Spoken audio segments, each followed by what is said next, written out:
A lot of people requested a live look at Philadelphia. That's it right there. We are just hours away from the ABC News presidential debate simulcast, the first, possibly only debate with Vice President Kamala Harris and former President Trump going head-to-head. And 9 News anchor Kyle Clark is with us with more on the debate tonight. And the first thing that occurs to me, we talk about this, their first debate, but there was another debate. Yeah, I remember that because a sitting president collapsed before our eyes and was so mortally wounded from a political standpoint, he had to eventually step away. It caused this matchup. It caused this matchup, and it caused this first meeting between Vice President Kamala Harris and former President Donald Trump. If they shake hands tonight, and they may not because Biden and Trump didn't shake hands at the first debate, it'll be for the first time that's ever happened. They've never actually met each other. They've been in the same room once, which was during one of his State of the Union addresses when she was in the Senate. But tonight, the two of them will face off, and there's nothing more than this debate scenario that outlines the double standard by which these candidates are covered, right? Because what's the expectation for Kamala Harris? Will she go in depth with policy positions, and will she defend why she's changed her position from 4 years ago? Those are very worthwhile things to ask for in a debate, right? Those are the things that Americans should expect out of candidates, right? And I hopefully Americans will hear that from her tonight. What are the expectations for Donald Trump? Well, that he not say something racist or sexist about her to her face, right? There's no expectation in the media or in the voting public that Donald Trump will explain why he's been all over the place on abortion for the last couple of months, right? Because it's just like, oh, that's just him, right? That's just his thing, you know? Or why he has a lifetime of reversed positions, you know?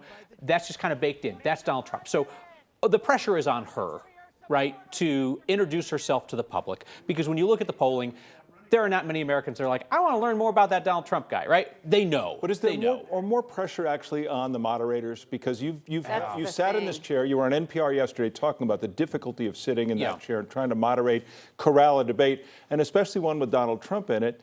And any politician and with really, muted microphones. I want an answer. And it's really hard to get an answer out of some people.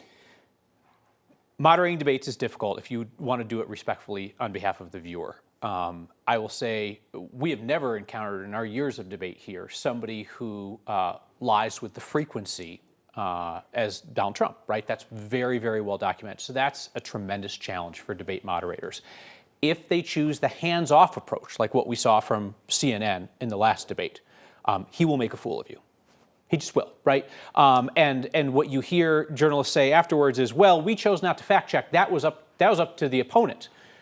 But suggesting as if Kamala Harris has to spend her entire time fact-checking what Donald Trump just said as opposed to putting forth her policies, right? Because in a perfect world, right, Donald Trump's asked a question, he talks about what he believes. Kamala Harris is asked a question, she talks about what she believes, and she does not have to use up her entire time fact-checking what he just said. Right. There's a role for journalists to do this carefully and to not do every minute detail, but to call out the big falsehoods and redirect. I have no idea if ABC is going to do it tonight.